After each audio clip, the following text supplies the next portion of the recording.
So, what is tinnitus? Tinnitus is a perception of sound when none exists in the environment. It can come in many different forms, intensities, durations, and manifestations. Some people think tinnitus sounds like crickets. Others think it sounds like a high-pitched whistle, or a shrill alarm clock, or a low buzzing sensation, or a low rumbling tone. We measure reaction to tinnitus based upon how it impacts your daily life. Tinnitus isn't just about the ears or the auditory system, however. I'm not sure if you know this, but it does involve the non-auditory regions of the central nervous system, such as the hippocampus and the amygdala, or what we call the limbic system. So when we define tinnitus, we need to look at how it affects the individual person, how all of these interrelated parts are operating. For it to be clinically significant, it also needs to affect your quality of life and be perceived as distressing to you. Tinnitus is actually a relatively normal experience. Most people get tinnitus in their lifetime. The difference, however, is when it is constantly attended to with focus, and it can become more of a chronic issue in that case. When tinnitus becomes sustained and distressing to you, you have what we call a tinnitus cycle, and this is considered clinically significant, as I said before. I've got a question for you. Have you ever noticed how stress can increase your tinnitus? This is because your emotional health is directly linked to tinnitus severity. I'll explain this further. Tinnitus is a symptom and not a disease. Remember this. Your tinnitus is a result of neurological changes within the auditory system and within the parts of the brain that influence conscious attention and emotional state, what we call the limbic system. Once all medical concerns have been eliminated, for example, you've had your MRIs done and it's coming back normal and all clear, or even you've got normal hearing, tinnitus is no longer a symptom of pathology, but rather it's a symptom of your emotional health. No, you're not crazy. It's just that you need assistance learning how to self-regulate your emotions. So now we come to the tinnitus cycle. And as you all know, it starts with a sound. Most people start to look at where the sound is coming from. Then after hours, days, weeks, they realize that the sound isn't coming from outside them, but rather from inside them. And they think, wow, what's going on? And as I listen to it, it's getting louder and louder. Now, for those people who become anxious, fearful, and can't really cope with it, they're attaching those negative emotions to that sound.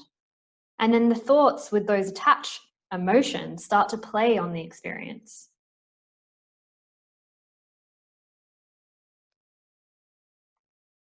And tinnitus worsens. So the limbic system is really kicking in, pumping those stress hormones through the body when it's in a fear state of anxiety or depression. And this gets your body ready for a fight, flight, or freeze response. And it really does worsen your tinnitus. So as your tinnitus worsens, the sound becomes louder.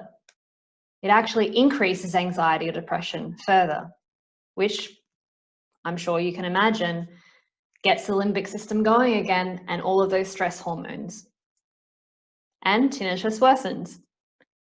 And as the tinnitus worsens, you get more anxious or depressed or both, and the limbic system ramps up again, giving you that fight, flight, or freeze response, and the cycle continues. So this is what we call the tinnitus cycle. Unfortunately, when people start to seek help, they're often told, learn to live with it. But to you and your brain, it doesn't make sense. And your brain keeps trying to search for an explanation behind your experience, which means that it ends up fixating on the tinnitus instead of brushing it off.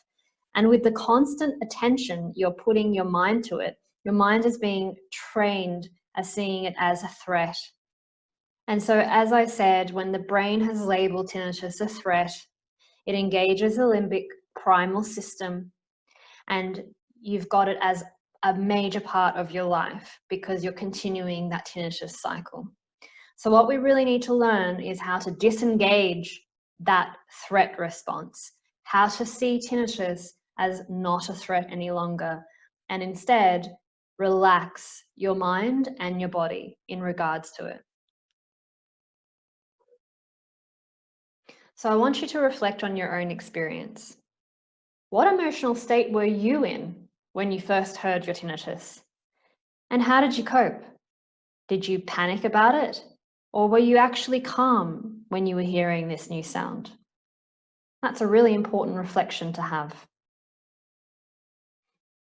With the tinnitus cycle, what was a simple and perhaps even transitional acoustic event becomes attached to a big bucket of emotions involving your instinctive limbic system. And you've taught your brain to reprogram itself to attend to and keep looking for that sound instead of ignoring the sound. Once this cycle has been engaged, it may impact you functionally. Typically it does.